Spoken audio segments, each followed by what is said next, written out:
This is the one with Harry Styles' dad.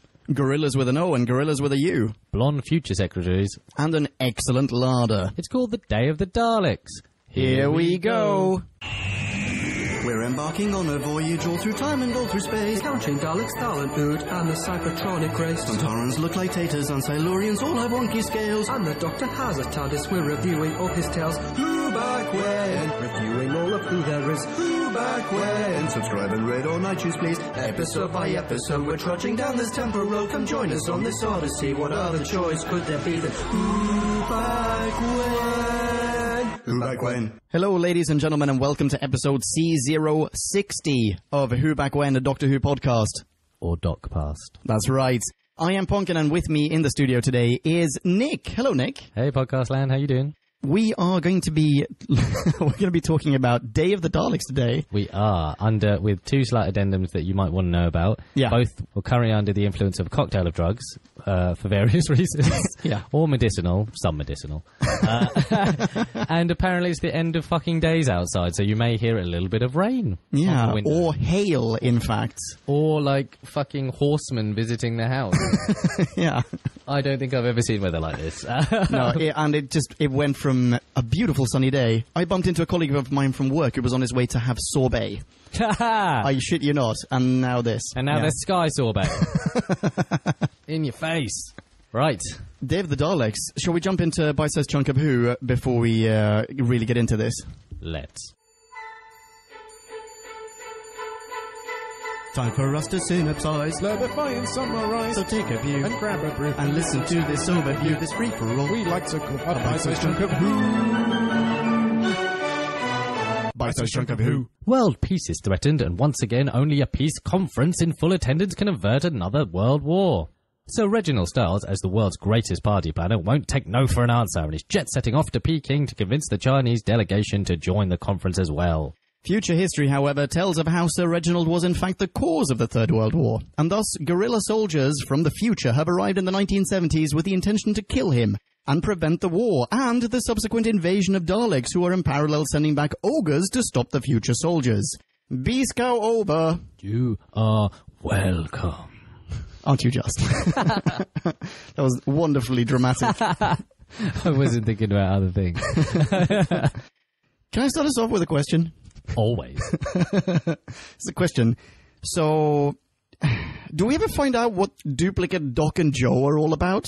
Ooh, bit of trivia. Oh, okay. So there was the ending of the serial was supposed to loop around to that, but the director, once it was sort of recorded, like, nah, fuck it, we're not coming back to do it.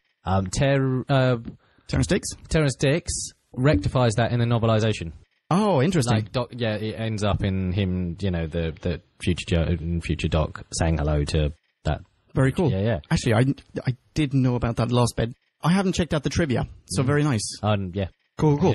Something just dawned on me. Something that needs to be mentioned before we start talking about this. There are two versions of this serial.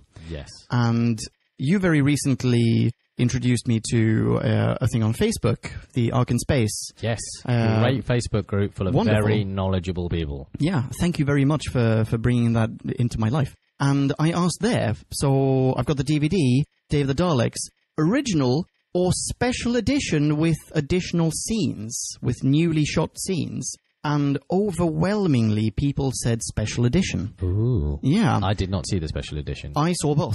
Frankly, I prefer the original, but I watched the original, part of the original, with the commentary on, and Terrence Dix is on there, and he mentions that, among other things. Oh, well, there you go. But yeah. Anyway, yeah, but okay, fine. Rewind. Let's go. We've got these, it's this scene, the very beginning of the serial. Doc and Joe, they're tinkering with the TARDIS console, and all of a sudden, just because they've learned how to chroma key, they chroma key Doc and Joe in there. Is that the very beginning of the serial, or actually is Sir Reginald Stiles being held up by a phased gorilla? Okay, yes, you're right. It's not the literal... I'm just being that guy. Yeah, you're that guy. Yeah.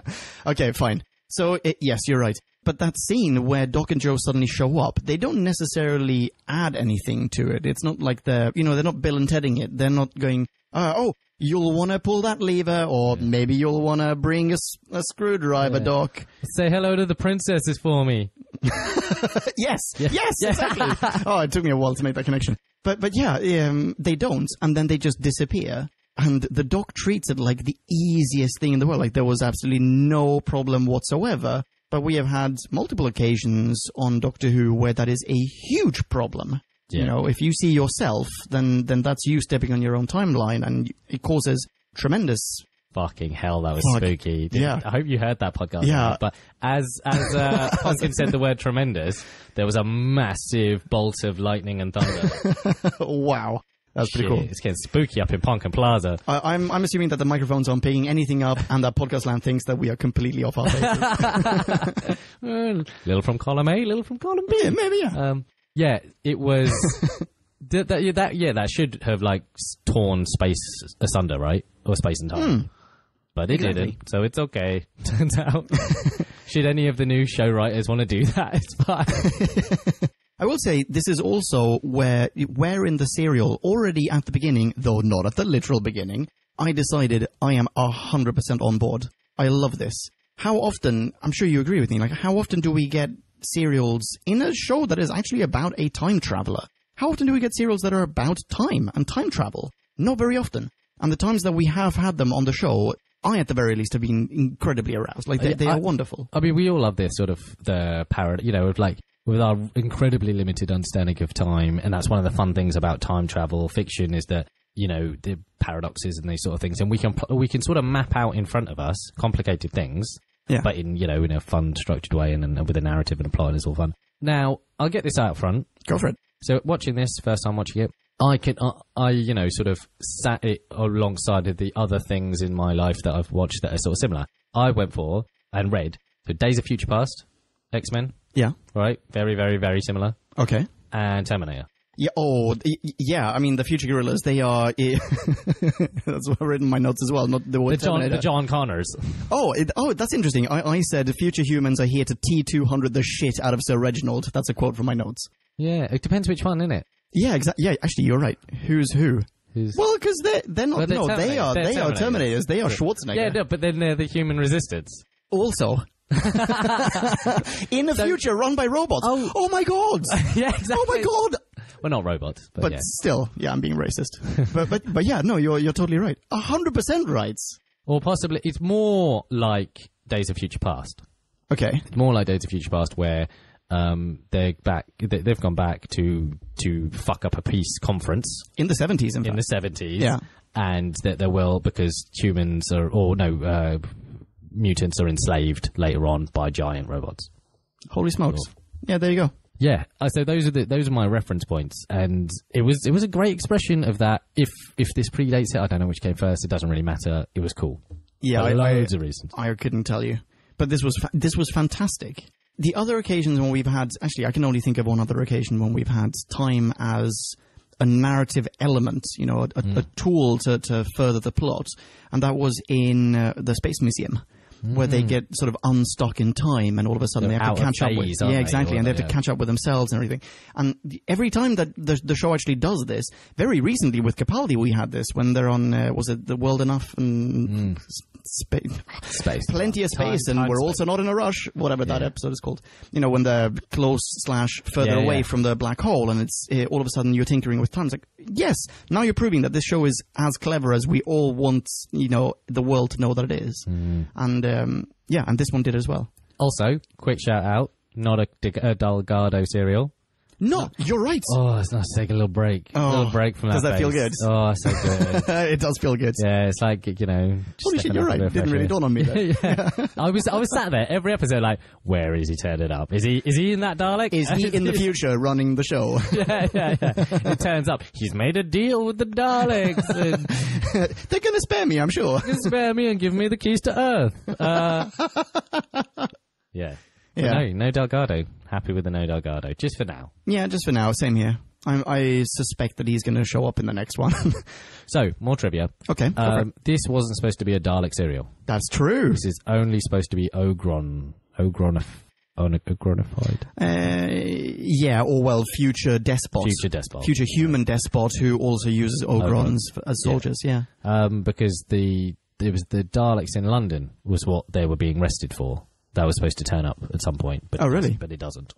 Oh, interesting. Yeah. The commentary on the DVD for the original version, Terrence Dicks and Barry Letts, this is my number one note. Fucking team, aren't they? Such a team. I know, They're they're super such dudes. And it's actually wonderful. I mean, I turned off the commentary after a while because you can't hear the show at all while you're listening to the commentary. And I had literally just seen the special edition. Like, come on, no, I'll just watch the regular thing. But they sound like they're about 300 years old. And it's wonderful. And they're talking about space and shit. But yeah, so my number one note is, in fact, Terrence Dicks and Barry Letts just admit that the Daleks were ham-fisted into the script in the 11th hour because it didn't have the, quote, wow factor without them. I see that. That makes sense. And actually, sort of like the non-canonical Cushing movies, Yeah.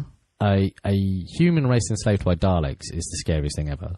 Right? That's the opus of, like, the world is now fucked. Yeah, I don't know. I mean, the human race enslaved by any alien race on Doctor Who. The Daleks specifically. We've had, like, I mean, Cybermen, that would be pretty scary, right?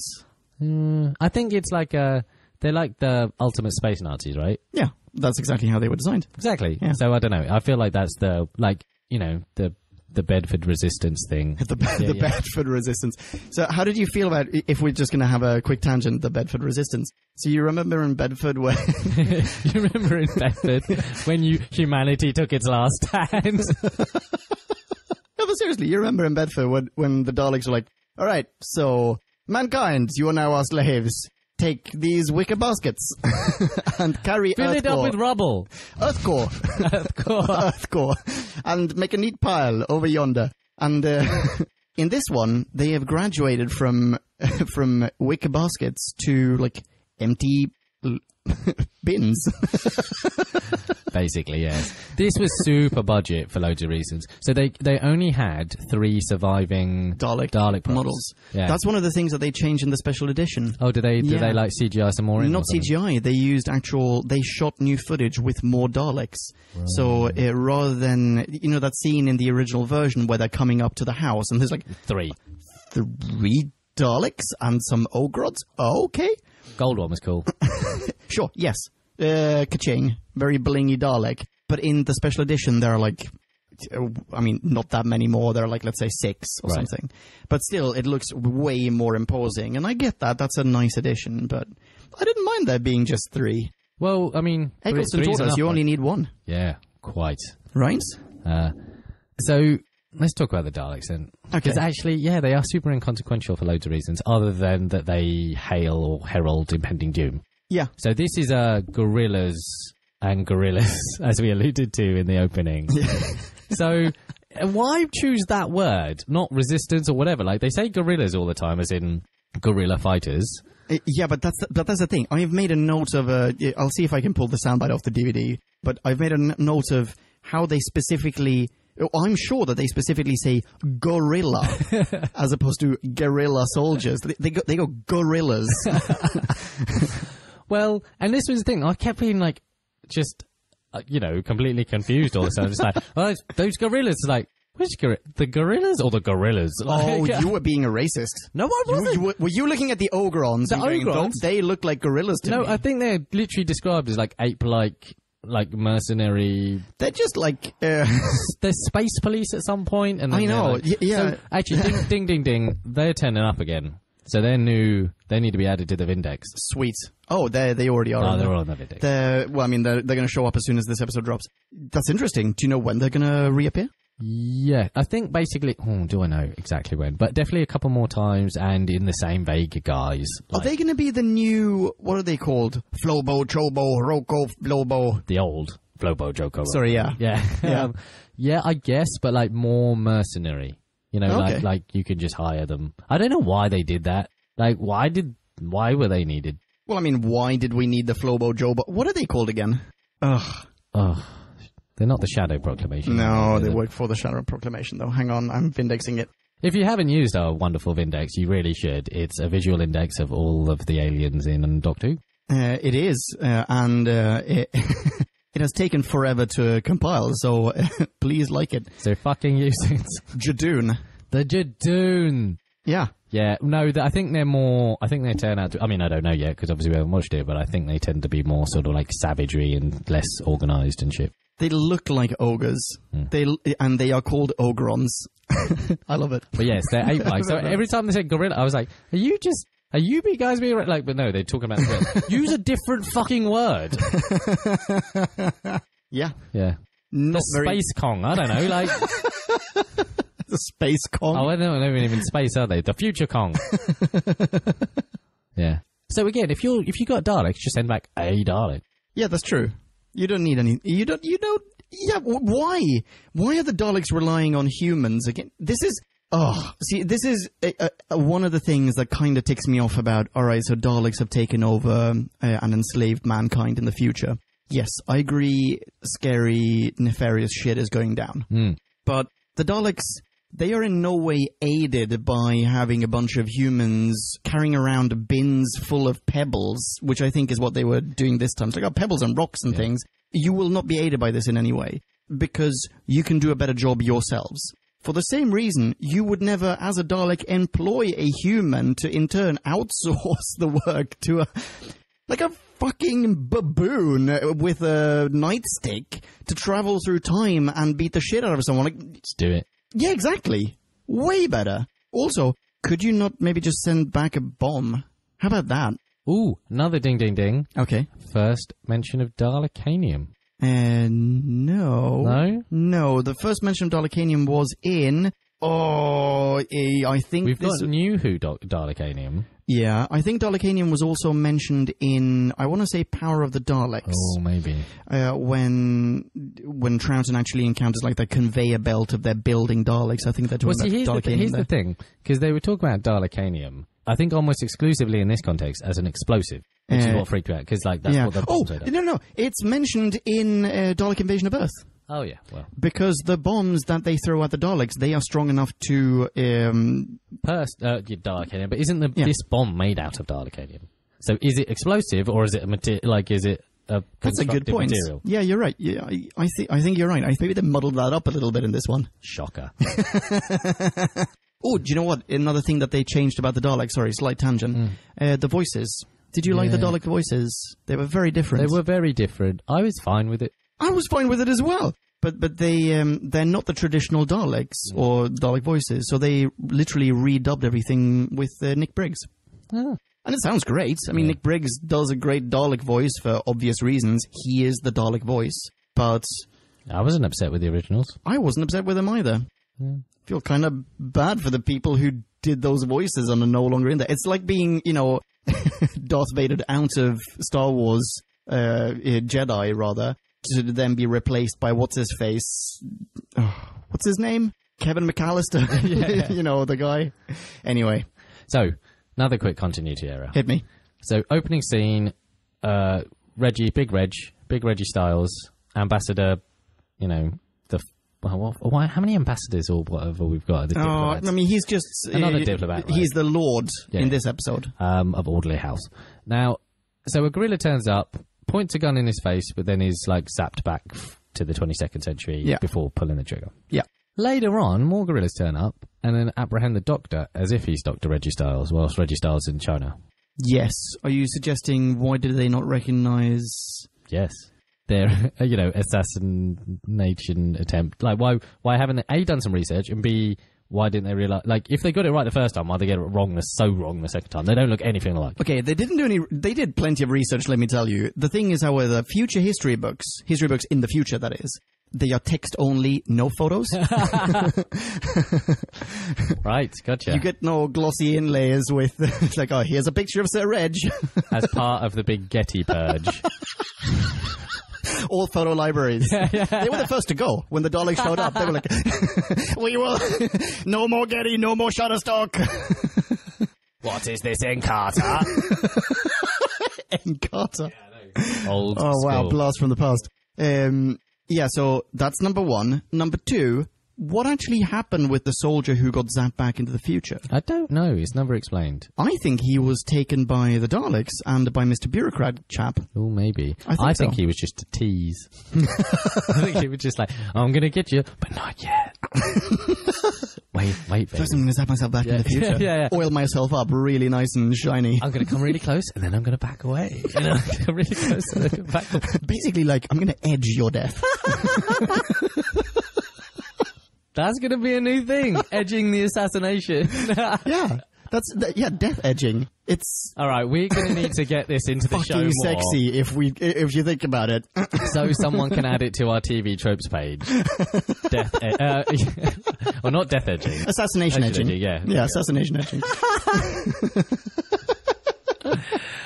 Yeah. So I've got a question about that whole scene as well, or rather the scenario that ensues. Because then Sir Reginald, he sees this happen. He's quite scared by it. He's freaked out. Poltergeist. Obviously he's freaked out by it. Someone just came in through the window, threatened to shoot him with a ray gun, and then evaporated, right? Obviously he's freaked out. But then when Eunice and Doc show up, and Jo in her, like, little cowgirl outfit... with the red tie? With the red... Anyway, it works. So... he then, like, flat out denies this and comes up with this story that, oh, it was just a dream. He literally just lies and goes, I had a bad dream that someone came in through the window, but clearly no one was here, blah, blah, blah. And now I gotta go to Peking. At that point, I was almost convinced that he knew what was going on. Yeah. That he was deliberately keeping something from Unit. Because why else would he say this? And that's my question. Why else would he say this? Was he, alternatively, he's a very stressed man because he has the fate of the world on his shoulders, and he thought he's been burning the midnight oil, and he just had a bit of a wig out, you know? Yeah. He's been taking too many, like, uppers, and he thought he just wigged out, so he trying to brush it off. Because to be fair, he has other stuff on his mind, right? Yeah, sure. But maybe as part of this stuff, he's also thinking, someone's going to try and assassinate me. Someone might want to keep me from doing my incredibly important job. He doesn't have to go so far as to say, oh, it's a future soldier. He just has to go, it's a terrorist. It's a whoever. Also, real talk. Peace conferences in the 70s were not well guarded. No. No. It's harder to get into the fucking Sea Life Centre. Also, you know what? Do you know who the last organization is that you want guarding your peace conference? Unit. They are terrible at guarding places, even when the whole house, what's it called? Orderly House. Orderly House is under strict guard by Unit. People can just sneak in. Like, towards the end, Mr. Future Gorilla chap, he just literally goes into the potato cellar and that's it. I love that. I love that as an idea. It's just like, okay, we've got the perimeter secured. Oh, what about the servants' entrance? There's a servants' entrance! Why no one tell me? Fucking hell, Benton. They're also so bad at checking out the house when they're looking for Doc and Joe and they are nowhere to be found. And they're like, we searched the house, Bagels, couldn't find Doc and Joe. Like, well, you clearly did not look everywhere. Like, you didn't even look in the basement, the door to which is ajar.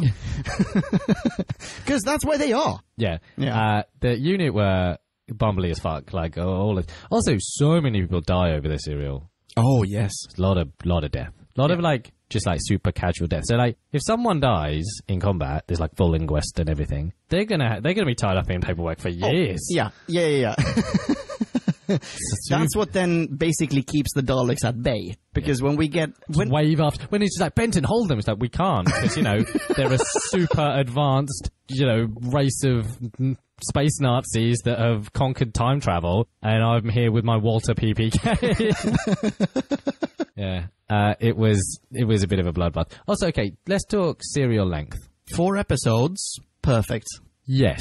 I think it was perfect because I'm sat here thinking I could have done with some more, which probably is the mark. That's where you want to, yeah, that's what you want. Rather than the 6 episodes. Because, I mean, there were some things that I think could have been more developed. The gorillas, I'd have liked to have known more about them, like some more character fleshing. Like the dude that sacrifices himself at the end, what's his name? Sue, hang on. Sue. His name's Sue. A boy named Sue. Sue. Shura. Let's just call him Susan. So, like, why is he so... I mean, obviously he's committed because later on the world goes to shit, but, like, it'd be nice to have got some of his really specific backstory. Yeah. Like the Daleks did this to my parents, or whatever it is, right? Things like that would have helped, I think, the cause, ultimately. And, yeah, maybe just some more Dalek intention and all the rest of it. But, like, the gorillas, I think, needed more well, they had agency, but they had no motive, or they had motive, but you know what I mean? Like, it wasn't. I think the whole emotional future, motive. all of Earth's future, as we got to see it here, that needed fleshing out, if anything. We didn't find out how the Daleks took over. We didn't find out what the dynamic was between the Daleks and the people collaborating with the Daleks, except to hear that the bureaucrat chap was saying, well, for generations we've been doing this in my family. I mean, I really liked that interplay, actually, and that sort of subplot thing with that guy in the dock, and like why it's kind of like the people that facilitate, right? Evil are also evil. Yeah. And that was, well, not evil, actually, all at the same time. Like, the moral ambiguity there is quite good. I thought that was a really a good way to explain that. Yeah, but it wasn't thoroughly explained. Yeah, not thoroughly, but then I like the subtext, because, like I said, otherwise it gets complicated and you've got to go out for, like, loads and loads of episodes. But, yeah, a bit more on the history aspect and how it changed and whatever, and why the Daleks picked that point, or whether they just opportunist. That's how I understand it, yeah. But that's my point. We don't really find out how they take over, and I would quite like to hear a little bit more about that. Yeah. Oh, also the Bilinovich. What's it called? Oh, the something effect. Yeah, where Doc is trying to explain to Joe that you can't just go back and do shit, and apparently this turns up again and again. Yeah, that's definitely. I think we've already encountered it, even possibly. Yeah. And I was like, oh shit, is this a thing? Is this like a physical or like a philosophy of science thing that like there might actually be? Nah, it's just a thing that Doc did. Oh, really? Made up to get over this question. I bought it. I know. Hook, line, and sinker. I was just like, oh shit, there's going to be some like metaphysics or I don't know. How do you feel about the Doctor's interplay with everyone in the future? He shows up at Mr. Future Bureaucrat's house, and all his blonde future secretaries are there, using keyboards like theremins. So the like weird dinners the 22nd century, like the 20th century dinners they have is sort of weird. Like, why can't you have chairs? Why does everyone have to rest on pillows on the ground? It seemed like they were really trying to do like an ancient Rome type thing. Yeah. Everyone just reclines. No, we invented chairs now. Yeah, but we grew past chairs. And then soon we will grow into chairs again. The need for chairs is like a parabola. You can see like, oh yeah, lots of chairs needed. No chairs needed now. And the drinking and the wine and the fruits and all that sort of stuff. Yeah, it was very Roman, wasn't it? He drinks a lot of wine in this one. Possibly more than, otherwise. I'm thinking, when have we otherwise had the Doctor drink alcohol in general? We've talked about this on the show before. Yeah, because there were the pubs in the Daemons, but he didn't actually drink anything. He didn't. I think that he actually drinks wine in the Romans. I think so. But aside from that, yeah, I'm not so sure. Maybe Capaldi does at some point. Does he have a brandy in his very first episodes? I don't know. I mean, unless you were aware, the Doc here thinks that this wine was a very good vintage. Oh. He makes that point like 4 fucking times. Oh, I was going to say I've got that soundbite written down. Says a man that's drank wine once. I completely buy that the Doctor is this debonair chap who knows all there is. He's basically like James Bond when it comes to all these sophisticated things. I was thinking this is getting a bit James Bond in space. Like, so there's lots of Venusian karate in this. Yeah, oh yes. Right? He's such a badass at it as well. The Ogron didn't really take to it though. It took Joe to smash the future wine bottle. Yeah, why? Because are they made out of chloroform? Like, well, why is it reacting to... No, I don't buy that at all. No. But also, future wine bottles look like shit. I don't really remember what they look like. It's like a big white tube type deal. Oh, yeah, actually, I do remember. It's phallic. I was going to say I did write down a soundbite, but that's from the first time that we get to hear him talk about wine, and that's back in the 1970s. Soundbites from episode 1. Yes, that's a most good-humoured wine. A touch sardonic, perhaps, but not cynical. Yes, most civilized wine, one after my own heart. I love that. Isn't that great? That's wonderful. Very good. And he's paired it up with Gorgonzola, which is wonderful as well. But yeah, you're right. Doesn't he talk about the vintage of the wine in the future, saying something like, oh yeah, it's from a great year. It's the year that we relinquished control of the planet to a despot or something like that. It's, and then she makes the joke again once Joe has smashed the wine. Like, pity. The wonderful vintage. Wonderful. Yeah. Yeah. He's got all those Bondian one-liners. Yeah, he's like, I'd prefer if you stay gagged, shit like that. He says stuff like that, doesn't he? And he's like, hey. It's a bit too swashbuckly for me. Really? Not enough sciencey. Yeah, okay, you're right. I like it. I think Pertwee manages both, not necessarily in this serial. Yeah. But we've seen him even don a lab coat and all of a sudden prove that, well, he can do more than just be one of the sexiest men to ever play that part. That's real. But yeah, I think for my taste, it got a bit Bondy. Okay. I quite liked it. Joe. Joe. Joey, Joe. Okay, so, well, do you have a question?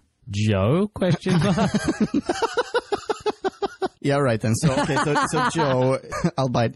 Joe in the future is way too naive. I'm not so sure how I feel about the character of Joe. In general, I think she's a little bit too naive. I mean, she has military training and whatever, but she acts like a schoolgirl. She acts like a child.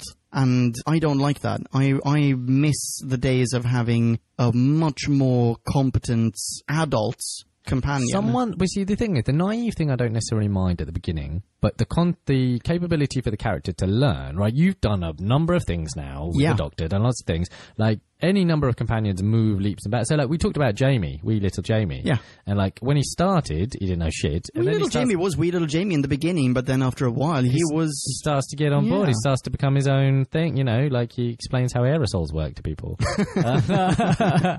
Stuff like that. Yeah. No aerosols where he's from. Yeah.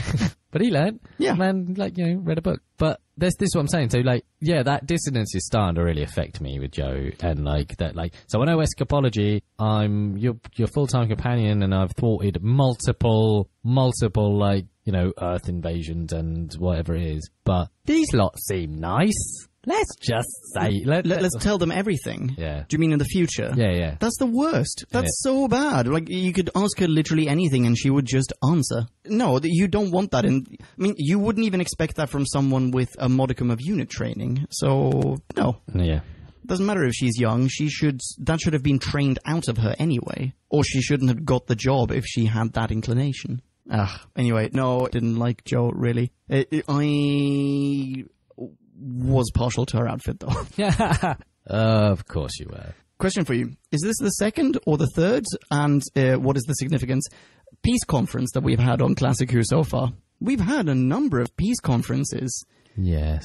The last time was when they were... What was the one with the alien in a bucket in a prison? And they were going to dispose of like this massive missile, and the Master wanted to target a peace conference with a missile. Yeah. Oh, fuck. Do you remember? Yeah, where they were like trying to rehabilitate... inmates using this alien in a bucket. That's all right. Heading over to whobackwhen.com. Okay, so while I do that, in the meantime, why don't you have a look? Why don't you tell me what you think about this? Because doesn't this mean that the Earth is in a really precarious state to begin with? Because we need peace conferences all the time. Well, it was the 70s. So, like, it literally was in a really precarious state. I'm glad you answered that question so quickly, because I found out that episode was The Mind of Evil. Ah, there you go, The Mind of Evil. But no, I mean, that's a compelling thing, and that's why it works in Days of Future Past and X-Men in the comic, and then subsequently in the film and all that sort of, and actually the animated series as well. It made sense. That was a precarious point in human, like, endeavor. I mean, the 60s really, but yeah, that whole period. It's the Cold War, right? Yeah. Everything was a tinderbox.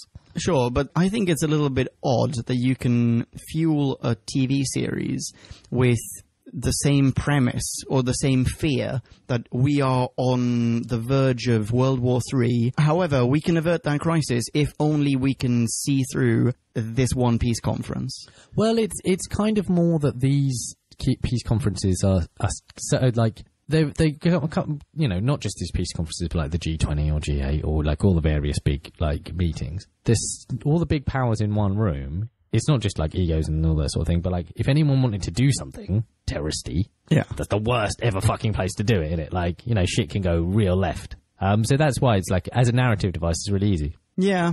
Well, I mean, I agree. I just wish it were used a little bit more sparsely. That's okay, all. Fair enough. Yeah, no, I'm not upset with the peace conference at all. But yeah, I think, maybe you're right. Maybe they need to find a different way that cataclysm happens. Yeah, or actually have an episode center around that peace conference rather than just have it be one of the elements in the background. Yeah. Do that. Like, let's that would be cool. Like a 6-episode or a 4-episode arc where it's the stages of the delegation of the peace conference. Yeah. And like it's a bit more like political chess.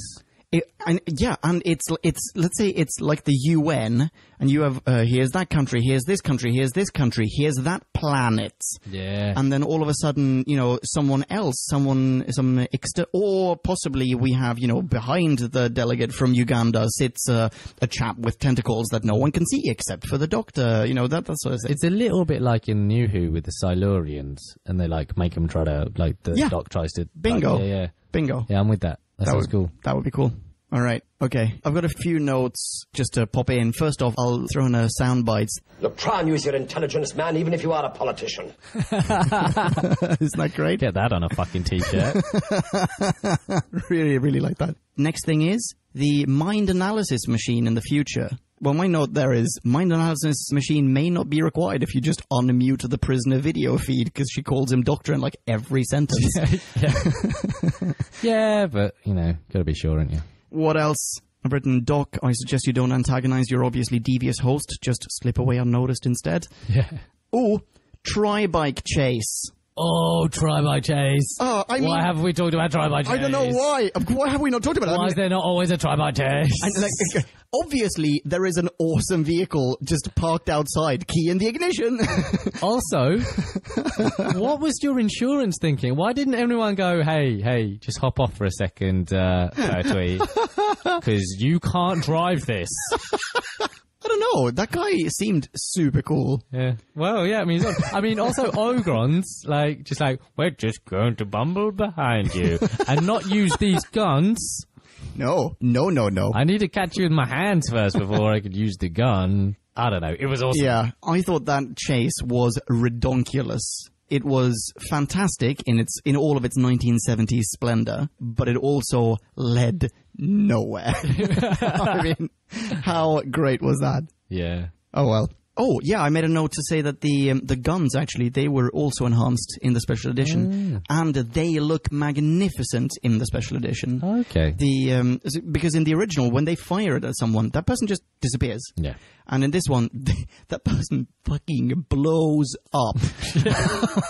I mean, just not blows up. There's not like an explosion, but that person just is turned into driplets and just disseminated all over the place. It is badass. Right. Yeah. Oh, see, I like the X-ray effect of the Dalek things, and everyone just drops down. Dalek things fine, but but the little handguns used by all the soldiers, like the future gorillas and the Ogrons, they just blast the shit out of civilians. Well, not civilians, soldiers. But fuck it, other people. It's great. Okay. That's it. Shall we jump into some quick ratings? Let's. And now it is time to rate this. Did we laugh or hate this? Bing bong, hey, la la la la la. Ratings. I am automatically bumping up my score just for the fact that time travel is used as a narrative device. It does not happen often enough, and I've said that on the few occasions that we have encountered on Who Back When. I love that.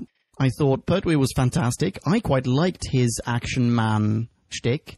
Didn't really talk about this, but when the future soldiers come and attack him and eventually capture him in the beginning, he's still eating gorgonzola whilst flipping people around. And just, I like that. I think he's very cool. We haven't talked about bagels in Unit, really. They did an okay job. They weren't really in it much. And I enjoyed the back and forth between future and relative present of 1970. Overall, great costumes, good production. Much prefer the original to the special edition, but the special edition is worth watching if you do enjoy this serial. I'm going to give this bear in mind, sorry, this is super long, but I find this incredibly rewatchable. And bear in mind, I literally watched this serial back to back twice. I will happily watch it again soon. Yeah, not today, but soon. I'm going to give this a... Be the person you want to be, Leon. I'm between. I don't know if I want to make the jump to 4. It's somewhere between 3.9 and 4. I will round it up to 4. There you go. Great minds think alike, because I had already in my head penned 4 point flat. Bingo. Yeah, 4.0. It's It's great for so many reasons. Actually, yeah, eminently watchable. I had a day of future blast. Excellent. Back pocket. It was all get like I like that. The arc makes lots of sense. I mean, Daleks a bit ham-fisted, and actually, there's probably an opportunity there to have created a whole new thing that could have also gone on to be their own like awesome, villain. But it was cool. I bought the stuff. I like the paradox thing was always delicious. Yeah. I like that. And the way they sort of got out of the paradox, also delicious by sort of the same means-ish. Perch was good. A bit Bondy for me, but yeah, I'll still charming and debonair and all those sort of lovely things. Joking get to fuck, but whatever. She's actually some of the reason this is going down a little bit, but yeah, 4.0. Nice. Ka-ching. Right, first one's from Paul Fauber. How you doing, Paul? Hello, Paul. Another one, big, he's written a maxi, so, more of a really nice synopsis, so go to the Who Back When and you can find it all there. Yes, absolutely. Thank you very much, Paul. When they have read it in its entirety on whoback1.com, and I promise I will actually put all of these up on whoback1.com, then you can high-five him online. He is at Wordsmith Paul. And then the next one comes from Michael. Michael Ridgway. Hello, Michael. How you doing, Mike? This is my first Michael Ridgway review, so... not mine. I popped my Mike Ridgway cherry a while ago. Right, so Michael writes, the Doctor Who episode best enjoy with wine and cheese. I still taste my wine, the third Doctor method, because of this episode, swishing wine around my chops to get the ultimate flavour. I also watched the DVD special edition with wacky extra battle scenes of stem gun toting unit guys being exterminated. Lovingly filmed by fans with 70s era cameras and Nicholas Briggs as the Daleks' voices. It's way better. Bingo, there you go, that's what I said. Yeah, you did. Lots of love for the special edition. He goes on, what an absolute cracker, get it? Of a story, grim dystopia, thought-provoking temporal paradox, space gorillas, the wonderful ape-like Ogrons, the only unit versus Dalek story, and no master, whom you are probably grateful for a break from. Yep. So many good lines. Try and use your intelligence, man, even if you are a politician. Yep, nailed it. It's probably the first non-Dalek Dalek story. The Daleks are merely opportunists here. The Controller is an awesomely tragic figure. The Doctor saving him from the gorillas. They would always have found someone. That quote has such gravitas, and his death still makes me sad. And the Doctor dropping the mic with the gorillas, you did it yourselves, still haunts me. Niggles. What are the human slaves in the future actually doing? They seem to be sorting gravel? Units are pretty useless throughout. Yates is a total git to Benton. Foreboding. Spoiler alert! Oh, no. Of things to come in the invasion of the dinosaurs? Question mark. Why are the delegates walking so calmly out of the house when there is a total bloodbath space war going on right outside?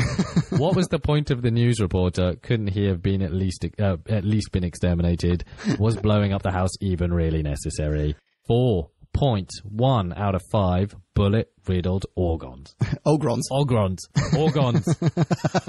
And Michael also sent in a correction saying, I said this was the only unit versus Dalek story. I guess there are confrontations in New Who in the Stolen Earth, sort of, with the Daleks taking down the Valiant, which is a unit ship. And the Big Finish stories that turn the military unit in the amazing 7th Doctor story, Remembrance of the Daleks, into the precursor of units.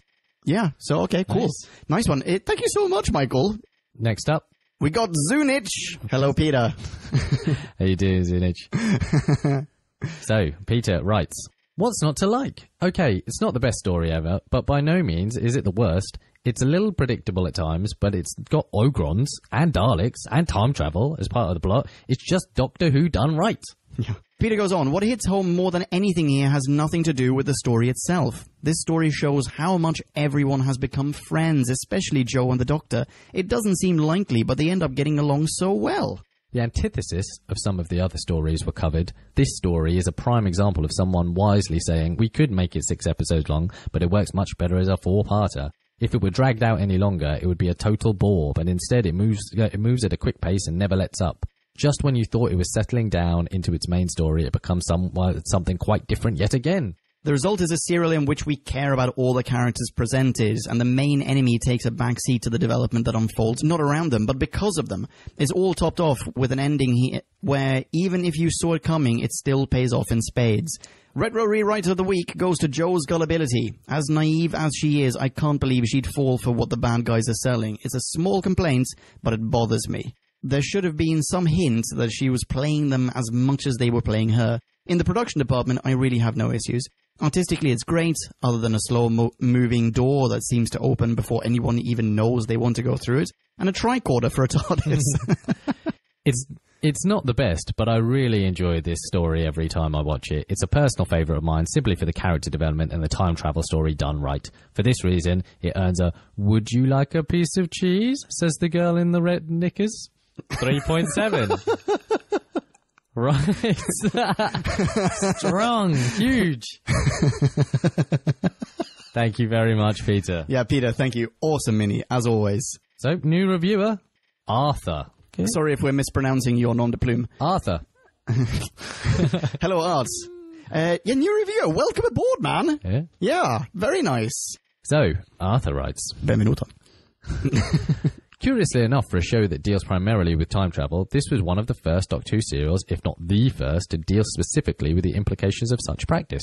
Exploring the paradox of time travel and making it a focal point of this adventure was therefore an exciting concept, and of great interest to myself. I don't really like the Dalek stories much, but thought that they were, fortunately, somewhat superfluous on this particular occasion. It's interesting to note that the BBC only had 3 remaining Dalek props at their disposal at the time, and their condition leaves a lot to be desired. The Ogrons were great in this, however, as were the future humans, with a somewhat weird way of interacting with one another. Shiny faces, stroke hands, and convincing interior stroke exterior sets and shots. Apart from the shootout scene around what looks like a silver-painted skip outside the BBC television centre, unusually for Who, at and around this period, their way of interfacing with computers is extremely plausible, and the gun blast effects were excellent. For these reasons, I wish to give this hugely entertaining serial a 3.9 rating. Ooh. Whoa! There's a nice. standard deviation of 0.2? Yeah. Yeah. Awesome. Arthur goes on. Apparently a row had broken out between Barry Hales and Terry Nation, mainly because he hadn't been consulted beforehand about using the Daleks for this serial. I also read somewhere that the Daleks' mind exploration device, or whatever the hell it was called, was supposed to show the Doctor Who title sequence when activated, complete with captions. Whoa! This was not the case with the version I saw on the internet. Either I missed something, or perhaps the scene in question has since been doctored, no pun intended, as indeed neither are bland, predictable, and unfunny footnotes such as these. Nice one. Yeah, they actually mentioned that in the commentary on the DVD as well. They say that they literally forgot to consult Terry Nation. Hey Tezza. We shot this whole serial. And what Terrence Dix, T-Dix, what he said was Terry Nation was totally fine with it. He was super cool about it, but he also did have this ruthless agent who basically got him paid a lot. And that was it. Was he a secret agent? Yes. Thank you very much, Arthur. Thank you. Okay, and welcome aboard again. Next up, we have Tracy. What up, Tracy? Sup? Hey guys, I'm Tracy. This is my mini. This story started off boring and got better. Day of the Daleks seemed at first like another story pointlessly involving time travel and Daleks. I mean, they chase us, we run away, we're in the past, we're in the future, blah blah blah. I was quite concerned it was going to be a draggy mess like the Daleks' master plan. Indeed, the first 3 episodes were on the boring side. Gasp. But then episode 4 suddenly went full sci-fi with the reveal that it's not Sir Borrington Styles who bombs the human race's chance for peace. It's actually the rebels trying to off Styles. Great concept. I love a good time paradox plot twist. Rating? Salted pretzels at a carnival. I think that's a 3.2. 2.8. 2.4? Fucking hell, just give me something in your face. Well, I mean, I'm just thinking it's definitely lower than our scores. It's much lower. Yeah. I think wow, 2.4. I'm interpreting all Tracy's scores now into numerical form. Yeah. 2.4. I think it's somewhere around 2.7. 2.7. I'm going to say 2.7. 2.5. Split the difference. All right, deal. Done. Great doing business with you, sir. Ladies and gentlemen of Podcast Land who are not Tracy, you can follow Tracy online. She is at Yekartnyatnoof. That's Fountain Tracy. Backwards. Awesome. Thank you everyone for sending those in. Keep them coming. We love reading your mini reviews and your maxi reviews. Big one coming up next. What is the next one? It's the Curse of Peladon. Or Curse of What? Peladon? The Curse of Peladon is the next one? Yeah, we are ramping through. Holy I've been smokeroonies looking and forward to cheesecakes. this one for ages. Me too, ever since it was referenced, like, for the first of 17 times so far on Who Back When. Yeah. Here's what I know about that one. It stars, at least co-stars, Pat Troughton's son. Shit. Yeah. Awesome. Ka-ching. Right. New Who? New Who, the 11th hour. Ooh, however, First Smith, but before we do that, we're going to do a bonus episode, a Tennant retrospective, the way that we normally do when we... Okay, get your Tennant retrospective reviews in. Yeah, exactly. Who was your... I'll pop something on Facebook or on Twitter or wherever, but basically, did you have a favorite episode? Who's your favorite Tennant companion? Who's your favorite whatever, blah, blah, you know? Best and worst, that's what we want to hear. So, send some of those in. Awesome. Cool. People can follow you online, can they not? They can, at Nicolele. Nice one. They can follow me as well. I am at Ponkin. You know how to spell that. Catch you in the next one. Be rad and excellent to one and all, ladies and gentlemen of Podcast Land. Rock on and ciao. Kablamo! Did you enjoy the show? Then please do what the cosmos compels you to and spread the gospel of Who Back When. Tell your friends. Don't have any friends? No problemo. Tell some strangers. Like us on Facebook. That's facebook.com/Who Back When. All in one word. Are you on Google Plus? Then find us on Google Plus. That's plus Who Back When. And when you do, tell us why you're on Google Plus. Who Back When just got its very own Twitter account, no lie, so give us a follow. You guessed it, that's at Who Back When, all in one word. Check us out on SoundCloud, vote us up on Reddit, listen to us on Stitcher, and head on over to our website, whobackwhen.com, where you can leave a comment, submit a review of your own, and peruse our visual index of aliens, monsters, and more, which increases in kablamos with every episode. And lastly, give us a rating and review on iTunes. Not only would it make us super chuffed, and it really, really would, but as thanks, we will transmigrate your iTunes nom de plume into the credit list of trailers for fake Doctor Who audiobooks produced by Who Back When. Have a poke around our bonus episodes to make more sense of that. That's it. Rock on and be rad and excellent to each other. Catch your earballs in our next classic Who review, new Who review, or, still funny, audio Who review. Ciao. Who Back When?